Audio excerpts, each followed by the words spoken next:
ఇక ఇటు వరంగల్ ఎనుమాముల వ్యవసాయ మార్కెట్ కు మిర్చి పోటెత్తింది. మద్దతు ధర లేకపోవడంతో రైతులు ఆందోళన చెందుతున్నారు. తేమ పేరుతో తక్కువ ధరకు కొనుగోలు చేస్తున్నారని రైతులు ఆరోపిస్తున్నారు. మార్కెట్ బోర్డుపై ఒక రేటు ఉంటే అంతకంటే తక్కువ రేటుతో వ్యాపారులు కొనుగోలు చేస్తున్నారని అంటున్నారు. ఇక దీనిపై మరింత సమాచారం మా ప్రతినిధి నవీన్ అందిస్తారు. వరంగల్ ఎనుమాముల మార్కెట్ కు మిర్చి పోటెత్తింది. మనం చూస్తూ ఉన్నాం, వేలాది సంఖ్యల బస్తాలతో మిర్చి ఇక్కడికి తరలి వచ్చింది. ఉత్తర తెలంగాణ ప్రాంతాల నుంచి మొత్తం కూడా రైతులు ఇక్కడికి మిర్చి పంటను తీసుకొచ్చారు. రైతులు ఉన్నారు, మాట్లాడించేటువంటి ప్రయత్నం చేద్దాం. మీరు ఎట్లా ఎకరాకి ఎంత తీసారండి? ఇక్కడికి వచ్చేసరికి రేట్ ఎట్లా పలుకుతారు? ఎకరానికి పంట కూడా తక్కువనే వచ్చింది ఇప్పుడు ఈసారి. దానికి కరెక్ట్ మద్దతు ధర లేదు. ఆ 13,000కు రేటు చేస్తాను, దాన్ని 8,000కు 9,000కే కొంటాను. దాన్ని కూడా బదిలాడు కొన్నిచుడు అవుతుంది. సరిగ్గా కాంటలు అయితే లేవు, లేట్ అవుతుంది. ధరలు పడదలేవు. ఎకరానికి 2 లక్షల దాకా ఖర్చు పెట్టినాం. 2 లక్షల ఖర్చు పెట్టినాం. కూలి ఖర్చు ఎక్కువ అవుతుంది. ఇప్పుడు ఇది ఏం లేదు, రైతు ఇక మన సీసాలు పట్టుకొని మందు తాగే పరిస్థితి, అప్పులు బాధ ఆగలేక పరిస్థితి అయితే రైతుల పరిస్థితి ఘోరంగా ఉన్నది. మీరు ఇది ఏ రకం మిర్చి? తేజ మిర్చి 13,200 రేట్ అయింది. దీన్ని 10,000కు 11,000కే అడుగుతాను. వాళ్ళు బోర్డు మీద 13,200 ఉంటే ఇక్కడ 10,000కు అడుగుతాను. ఎట్లా ఇవ్వాలి? కూలీలకు ఒకదానికి ఒక్కొక్క ఖర్చు 300. మీరు ఎంత తీసుకొచ్చారు మొత్తం? మేము 24 బత్తాలు తేజ తీసుకొచ్చినాం. 341 15 బత్తాలు తీసుకొచ్చిన. అది 10,000కే అడుగుతాను. 14,000 ఉన్న 341 10,000కే అడుగుతాను. ఇట్లా అయితే కూలీలు కూడా రావు. రైతు బోర్డు మీద రేట్ ఎందుకు ఇవ్వడం లేదని మీరు ప్రశ్నించడం లేదా? వాళ్ళను వచ్చేటువంటి వ్యాపారాలను మీరు అడగడం లేదా? అడిగితే మాకు అద్దు ఇది అంటాను, సరికద్దు అంటాను. సరికే వద్దంటాను. గతంలో 25,000 30,000 ఉన్న రేటు తేజ ఇప్పుడు 10,000కే వచ్చింది. అది కూడా 10,000 11,000 అడుగుతున్నారు. 13,200 అది కూడా బోర్డు రేటు ఉన్నది. అది 10-11,000కే అడుగుతున్నారు.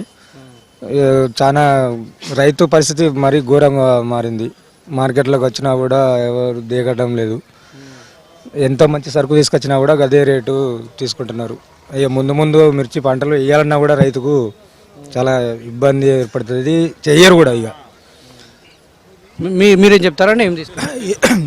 ఏరుడుకుళ్ళు కూడా అత్తలేవు. ఏరుడుకుళ్ళు అత్తలేవు. తర్వాత ఈ పెట్టుబడి అట్లా పెట్టు, ఈ ఏరునందుకు ఆ ఏరుడుకుళ్ళు అత్తలేవు.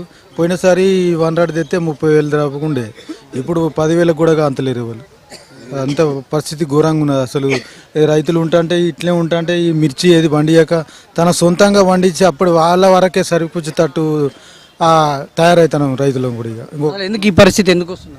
ఇక ధరలు ఇక బయట మరి ఆ ధరలు ఎక్స్పోర్ట్ అంటాను, అది ఎక్స్పోర్ట్ ఇతలేదు అంటాను. అంత పరిశ్రమ ఉన్నది. ఇది రైతుల ఆందోళన, ఆవేదన. పెద్ద మొత్తంలో మనం చూడవచ్చు. ఎనుమాముల వ్యవసాయ మార్కెట్కి అయితే మిర్చి పెద్ద ఎత్తున తరలి వచ్చింది.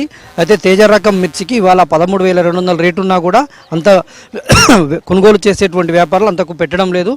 వాళ్ళు అడిగిన రేటుకే ఇవ్వాలని చెప్పి రైతులను డిమాండ్ చేస్తూ ఉన్నారు.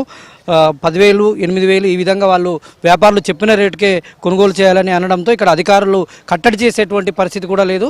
రైతు పక్షాన మాట్లాడేటువంటి వారు కూడా లేకపోవడంతో వాళ్ళు తీసుకొచ్చినటువంటి పంటను మళ్ళీ తిరిగి తీసుకువెళ్ళలేక వెనుదిరుగుతున్నటువంటి ఇక్కడ వాళ్ళు అడిగిన వ్యాపారులు చెప్పినటువంటి రేటుకే అమ్ముకొని వెళ్తున్నటువంటి పరిస్థితి అయితే ఎనుమాముల మార్కెట్లో కనిపిస్తూ ఉంది. మొత్తం ఇదొక్కటే కాదు, తేజ రకమే కాదు, అన్ని రకాల మిర్చికి బోర్డు మీద ఒక ధర ఉంటే ఇక్కడ వీళ్ళు వ్యాపారులు కొనుగోలు చేసేటువంటి వ్యాపారులు మరో ధర చెప్తున్నారు. వాళ్ళు చెప్పిన రేటుకే ఇవ్వాలని అనడంతో రైతులు చేసేది లేక వాళ్ళు చెప్పిన రేటుకే ఇచ్చి వెనుదిరుగుతున్నటువంటి పరిస్థితి. దీనివల్ల వాళ్ళు పెట్టుబడి కూడా రావడం లేదని ఆందోళన, ఆవేదన వ్యక్తం చేస్తున్నారు. చపాటా రకం మిర్చికి కూడా వరంగల్కే ప్రత్యేకమైనటువంటి చపాటా రకం మిర్చికి కూడా 18,000 మాత్రమే వ్యాపారులు ధర పెడతామంటున్నారు. రైతులు 20-25,000 వరకు వస్తుందని ఆశించారు. కానీ వీళ్ళు మాత్రం 18,000 15,000కే కొనుగోలు చేస్తామని చెప్పడంతో చేసేది లేక వాళ్ళు అడిగిన రేటుకే ఇచ్చిపోతున్నటువంటి పరిస్థితి కనిపిస్తుంది. ఇప్పటికైనా అధికార యంత్రాంగం పట్టించుకొని తమకు గిట్టుబాటు ధర కల్పించేలా ఇక్కడ చర్యలు చేపట్టాలని రైతులు డిమాండ్ చేస్తున్నారు. వీడియో జర్నలిస్ట్ జగదీష్తో నవీన్, ABN ఆంధ్రజ్యోతి, వరంగల్.